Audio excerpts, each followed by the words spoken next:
Hallelujah.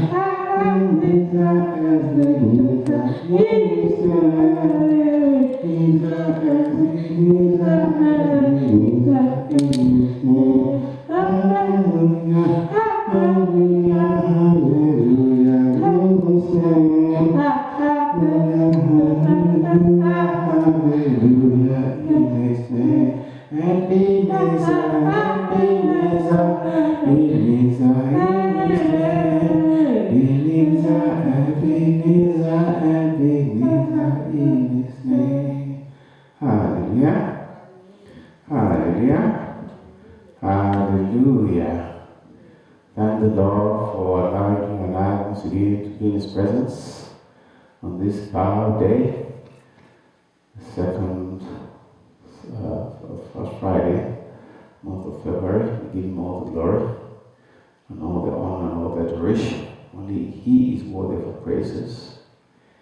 And today, the Lord is talking to us from the book of Genesis. It is the book of beginnings, chapter 13. This is 1 to 16. Of Genesis, chapter 13. This is 1 to 16. Genesis, chapter 13. This is 1 to 16. Oh, chapter 14. Genesis 14, 1 to 16. And we see a very interesting story developing here, where it says in the days of Amraphel, king of Shinar, or you can say king of China, Arioch. So Amraphel was the king of China, then Arioch, king of Elasa, Chedorlaomer, king of Elam, and Tidal. So there are 4 kings to start with. So these kings, they made war with another 5 kings. These 5 kings were called Bera, king of Sodom, Basha, king of Gomorrah, Shinar, king of Admah, Shemeba, king of Zebulun, and the last one was Zoar, king of Bela. So 4 kings fought against 5 kings. Why? It says these were joined together in the vale of Sidon, Salt Sea. 12 years, these 4 kings served Chedorlaomer, and the 13th year they rebelled. The 13th year they rebelled. So what does it tell you? It tells you that no matter how long you have suffered, there's coming a time when you will be released from that oppression. Moses was sold as a slave. Joseph was sold as a slave by his brothers, and then he was falsely accused by Potiphar's wife, whereupon he was sent to jail by Potiphar. But after 13 years of slavery and imprisonment, God promoted him, and he became the Prime Minister of Egypt. The point is that there's coming a time when you will be released from your bondage, you'll be released from oppression. Now, these 4 kings, they had served these 5 kings for 12 years. Very significant. 12 is the number of government, is the number of authority, is the completion. There were 12 apostles. They served them for 12 years, indicating the complete servitude. And after 12 years, what happened? The 13th year said, enough is enough. Enough is enough. And they rebelled. They rebelled against them. Said, no, we have served you enough. We need to be free of this oppression. We need to be on our own. See? So 12 years they served them. In the 13th year, said, enough is enough. And they rebelled against them. So go to Genesis 9:26.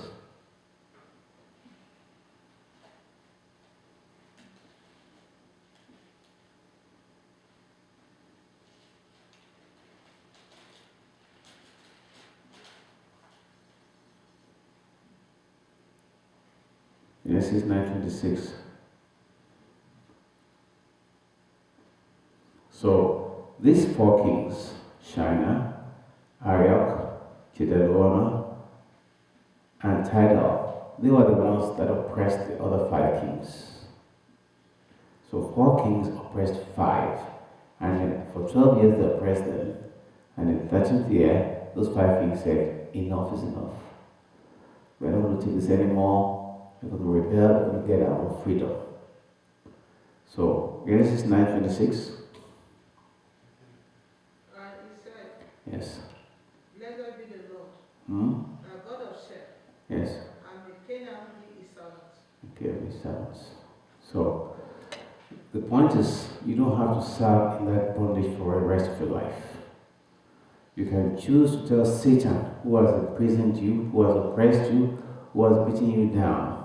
There's coming a time when he said, enough is enough. I'm no longer going to experience this suffering in my life. So many disappointments, too many failures, too many setbacks. I've had enough. Now what do you do next? You rebel. How do you rebel? You start praying and fasting to break that bondage in your life that Satan has put there. It may be generational curse, it may be whatever it is, but that thing has plagued you all your life. And you kept wondering, blaming yourself, blaming other people, but there comes a time when you say, no, whatever it's going to take, I'm not going to take this anymore. I'm not going to take another failure. I'm not going to take another rejection letter. I'm not going to take another divorce. I'm not going to take another disappointment. No, I have to do something about this. When you get to that stage, then you are prepared to do anything. Remember the prodigal son? He spent his father's inheritance on women and prostitutes and drink and alcohol. And in fact, there was a famine in the land, and even the pig's food, he couldn't even eat. Now, pig is an abomination to Jews, but even that, he couldn't even eat it, the food that the pigs ate. So that was the time his eyes opened and said, yes, this suffering is enough. I have to take care of it, I have to do something about it. And he decided to return home to his father and tell his father that he had sinned against heaven and him, that he was not worthy to be his son, but his father should make him his servant. See? There can be turning points in that man's life, that prodigal son's life, that he felt he had suffered enough. You too. You should get to that stage of your life. Whatever you've been going through, whatever problem you've been going through, whatever problem has been plaguing you, year in, year out, the same thing. Disappointments, whether it's in marriage, whether it's a miscarriage, whether it's in business, setback. You get to a certain point and you can't go anymore at that point. Something always pulls you back. You have to say, enough is enough. And rebel and say, no, I won't take this anymore. If I have to fast, if I have to pray for 10 days, for 21 days, I'm going to do it. I'm going to get out of this bondage. That is what I'm going to tell you tonight. Like those 5 kings who are oppressed for 12 years, you too have to make the decision. You will fight for your freedom. This Satan, this devil has oppressed you for so long, has oppressed your family, killing people left, right, and center. I said, no, I will not be your next victim. I'm going to break the spell right here. I'm going to break the curse. That curse will not come up in my own life. And then go into fasting, go to prayer, and you will reverse it. You will reverse that curse if you are truly determined in your life. So I'm trying to tell you that there's hope for you. You don't have to live the rest of your life suffering under satanic bondage, satanic spells, generational curses. No. Don't just say, oh, my father had the same problem. My brother had the same problem. I just lie down dead. No. Remember the Bible says that from the days of John the Baptist, heaven has been suffering violence, and the violent take it by force.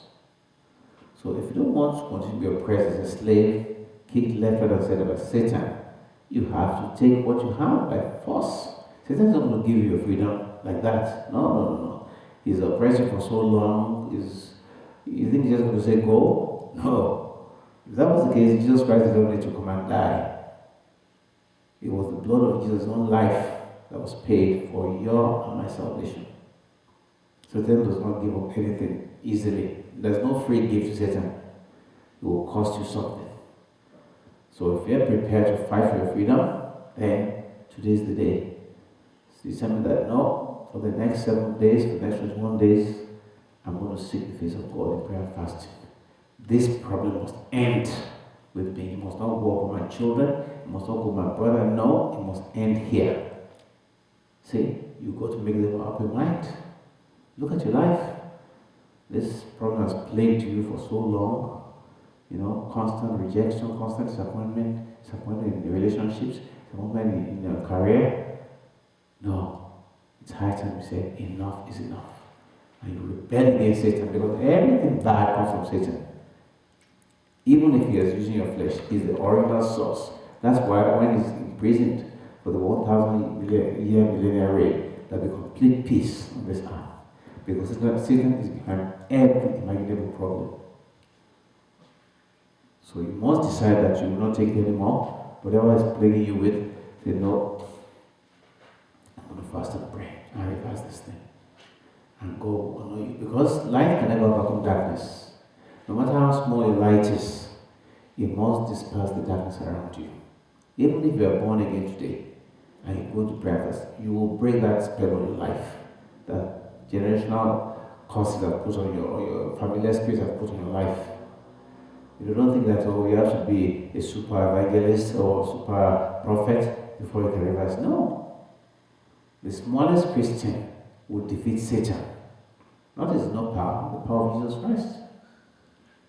So this story should encourage you and I that we don't have to take it any longer. We must fight. We must rebel against the bondage the oppression will be going through. So in the 13th year they rebelled. And the 14th year came Chiddeluama, the kings had been oppressing them. And they started attacking them. They attacked Rephaim, Eshtoreth, Zuzim, Ham, and Emim in Shabbat Catharim. Then the Horites, Marcia, onto Paran. And they returned, came to Emeshpat, which is Kadesh, smote all the country of the Amalekites, and all these names don't mean much to you. But what happened at the end? It says, and there went out the king of Sodom, and the king of Gomorrah, and the king of Admah. These kings that oppressed them, these 5 kings, and they went to the battle in the vale of Sidon. Chiddeluam was the king of Elam, Tidal, king of nations, Amraphel, king of Shinar, Arioch, those 4 kings. So the 4 kings that oppressed the 5 joined them in the battlefronts. So those 4 kings were Chiddeluam, Tidal, Amraphel, Shinar, Arioch. And the 5 kings that they oppressed, Bera, king of Sodom, with Basha, king of Gomorrah, Shinar, king of Admah, Shemeba, king of Zebulun, and the king of Bela. Those are the 5 kings. So the valley was full of salts, and the king of Sodom and Gomorrah fled, see, and fell there, and others fled to the mountains. So they took all the goods, because they defeated the kings. So they took all the goods of Sodom and Gomorrah, and all their victual as their food, and went their way. But in taking all the goods of Sodom and Gomorrah, they also took Lot's. Lot was a cousin of Abraham. Say, Lot, Abraham's brother's son, who dwelt in Sodom, and his goods and departed. So there's a time Satan will be killing people, but it will come a day when he will go and touch the child of God. That will be the last day he will attack you, because God is going to rise up and defend you. So they went, attacked Sodom, took everything away, but they took Lot's. They took Lot, the cousin of Abraham, and that was the beginning of their end. It says, we are the apple of God's eyes. Anybody that touches you touches the apple of God's eyes. So let's go to let's go to Genesis 12:5. 13:12 and 13:18. Genesis 12:5. Genesis 13:12 and 13:18. Yes. Genesis 12:5. Anybody there? Then Abraham Yes. took Sarah, his wife, Mm-hmm. and Lot, his brother, Yes. and all their possessions Mm-hmm. that they had gathered, and the people whom they have acquired in Yes. Inner, Yes. and they departed to go to the land of Canaan. Okay. Genesis 13:12 and 13:18. Yes, 13:12 says that. Abraham dwelt in the land of Canaan, Yes. and Lot dwelt in the city of Plain, Mm-hmm. and pitched his tents as far as Sodom. Hmm? Go on. But the men of Sodom was exceedingly wicked Mm-hmm. and sinful So against the Lord. that's it. Actually, that was how Abraham and Lot were separated, because God had blessed both of them so much the land wasn't enough to take them. So Abraham gave Lot the first option to pick wherever he wanted, and he could go there and he would take whatever is left. He kept the 13 verse 12. It says there was a strife between the herdsmen of Abraham's cattle and the herdsmen of Lot's cattle, and the Canaanites and the Perizzite dwelt there in the land. And Abraham said unto Lot, let there be no strife, I pray thee, between me and thee, and between my brethren and thy herdmen, for we be brethren. Okay? He was the son of Abraham's brother. So it was his cousin. So Abraham said, look, we don't need to fight over this. It's not the whole land before you. Separate yourself, I pray you, from me. If you take the left, I will go to the right. If you go to the right, I will go to the left. So he gave him the first option. And it says that Lord lifted up his eyes and beheld all the plain of Jordan that was well watered everywhere before the Lord destroyed Sodom and Gomorrah, even as the garden of the Lord, like the land of Egypt, as that came out of Zoar. The Lord chose him all the plain of Jordan. See? This teaches a lesson. When Lord gave Abraham the first option, Lot looked at the land, and the land of Sodom and Gomorrah looked very beautiful, very fertile. And since he was given the option, he chose that land. Not knowing that it's not all that glitters is gold. That's why you don't have to be led by the Spirit, because if we were to follow our senses, our eyes, we will be misled. So Lot chose Sodom and Gomorrah because it looked very fertile. So everywhere was well watered, like the Garden of Eden. Can you imagine? And he chose all the plain of Jordan and Lot journeyed east, and they separated themselves one from the other. If you were Abraham, how would you feel? Would you not begin to feel jealous? Like, oh, see my cousin, he chose the better land. Even I was the older person, but I gave it to him. You know, maybe you feel jealous and you won't want to help him. In fact, when you hear the news that you're in the car, you say, yes, that sounds right. Today he was the one that went to Sodom. Let him deal with Sodom now. He was enjoying the land. He didn't see what was behind the beautiful landscape. Many of us make that mistake. Oh, we see this beautiful woman. Oh, I want to marry her. Look how beautiful she is. You don't know she's a marine agent. You don't even know she's not a human being, she's from the sea. Well, you'll be misled because of her beauty. Oh, I see that handsome man. Oh, look how tall he is. Look at his eyes. Oh, when he smiles. External characteristics. Then when you marry him, he starts to fornicate, he starts to beat you up, he starts to drink. He said, I didn't know all this. Oh, yes, you didn't know it because he has God. See? Lord looked at the outside. The Bible says, okay, good example. When God sent Prophet Samuel to go and pick a king for Israel. And when Samuel arrived at the house of Jesse, the father of David, he said he should call all the children. And when he saw the first one, Eliab, he said, surely this must be God's chosen one. Why? Because he was tall, handsome, and all this. Then God told him right away, I have rejected him. He said, man looks on the outside, but God looks on the inside. See? You must always look beyond the veil. Don't look at the surface. Don't rely on your senses, but ask God. He said, what you think, that person you think may be good, he may be the worst person ever. But you will know that unless God tells you. Anyway, so Lot was captured, and Abraham did not say, serves him right. He's been enjoying that good land, I've been suffering here. No, let him deal with it himself. If he dies, that's it. After all, he enjoyed, I give him the better land. No, he didn't do that. What did he do? So one told him that, look, your brother, your cousin Abraham, Lot has been captured. And when he had, see what he did.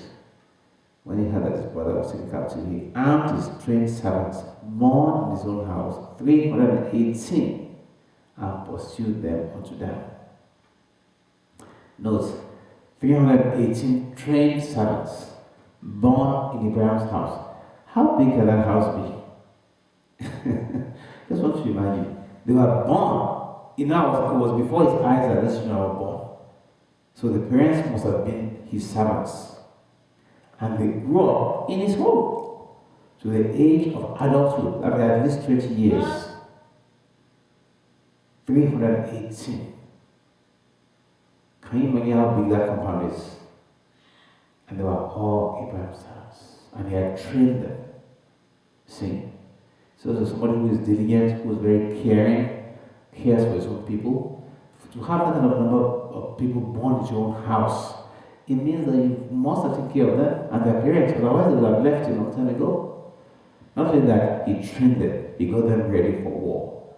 Question, how do you treat the people under you? Do you train them to take over from you when you leave, or you don't train them at all, you don't want them to take over from you? Because Abraham had trained these servants, they was able to call them to go to war with them. Suppose they didn't train and said, these are useless servants, they're slaves anyway, how do I need to train them? No, I won't waste my time, just do my chores for me, that's it. Then you will not have had somebody to call to. But because they had trained them, he now took the opportunity and used them for his own advantage. When you help people, you always help yourself. Maybe you don't realize that, I don't want to do anything for anybody. No, you are denying yourself. Because that thing you're doing for them is going to come back to you, one way or another. Now we see Abraham, having trained these servants who are born in his house, now he's able to take them as an army and pursued the people that captured Lot to them. Second point, when the enemy has come to steal from you, don't start crying and have a pity party. Take up your weapons and chase after him and pursue and recover everything he took from you. Good example, David. Book of 1 Samuel 30. When the Amalekites attacked his camp after they had gone to war with the Philistines, and they sent him back. By the time he got back, they had attacked his camp and taken away his wives and children and the wives of all his men. And he asked God, and God said, pursue and you will recover all. And that's what he did. He pursued them and he recovered. Let's even go there and read it. Book of 1 Samuel 30. 1 Samuel 30. Say, don't lie down, don't start crying. No. Take up your weapons and prayer. Prayer and fasting. Say, God, I want to recover all. Whatever they're taking from me, I'm going after them. Okay, 1 Samuel 30. So, David, verse 8 says, David inquired of the Lord, saying, shall I pursue after this troop? Shall I overtake them? And he answered him, God answered him, pursue, for thou shalt surely overtake them, and without fail recover all. And see verse 7 says, and David smote them from the twilight even unto the evening of the next day, and there escaped not a man of them, save 400 young men which rode upon camels. And David recovered all that the Amalekites had carried away, and David rescued his 2 wives. Suppose David had said there was nothing lacking to them, neither small nor great, neither sons or daughters, neither spoil nor anything that they had taken to them. David recovered all. David recovered all. Are you willing to take the risk to pursue after your enemy, Satan, who has stolen your joy, stolen your health, stolen your progress, stolen your career, and recover all? Oh, I don't start crying and blaming God for allowing Satan to steal your property. God is saying that giving you the weapons that you can use to recover all. You just have to use them. Many people blame God. Oh, why did God allow this to happen to me? How did God do this to me? No. This war is a battlefield, don't you know? It's a battlefield between the force of darkness and the force of light. And you, if you're in the army of light, you'll be attacked by Satan, for sure. There's no doubt about it. You cannot play neutral here. You either belong to Satan, or you belong to God. If you belong to God, Satan will attack you.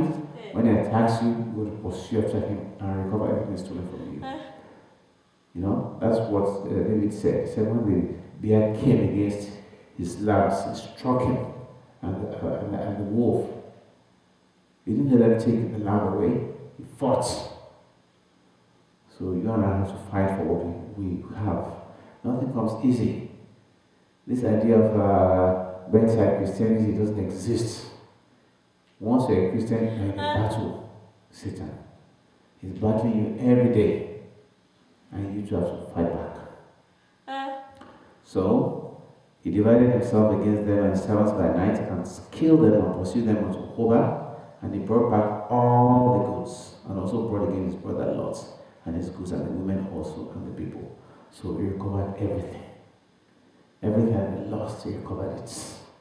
Because he took up the challenge to pursue after the enemy. You too in your life can recover what has been stolen from you. If you are only ready to pay the price, what price? Prayer and fasting. You will recover all. Because that pursuit is symbolically symbolic of prayer and fasting. That's what you do. So we do not fight with carnal weapons, but weapons that are mighty to the pulling down strongholds. That weapon is prayer. Weapon is fasting. If you are prepared to pray and fast, you will recover all. Because we engage the angelic host of heaven who will go and fight on your behalf and recover everything that has been taken from you. Let us pray. Jehovah, Jesus Christ, Holy Michael, the God of all gods, the God of war. Thank you once again for this precious words given to us today. That give us the faith that will overcome. Let us know that we're in a battle front with the enemy of our souls, prepared to steal, to kill, and to destroy. Give us the power to pursue the enemy who has stolen from us, and to recover all, as we recovered all for David, as we recovered all for the command of all for us today. Jesus for glory. Just let me pray. Amen. Amen. In His name.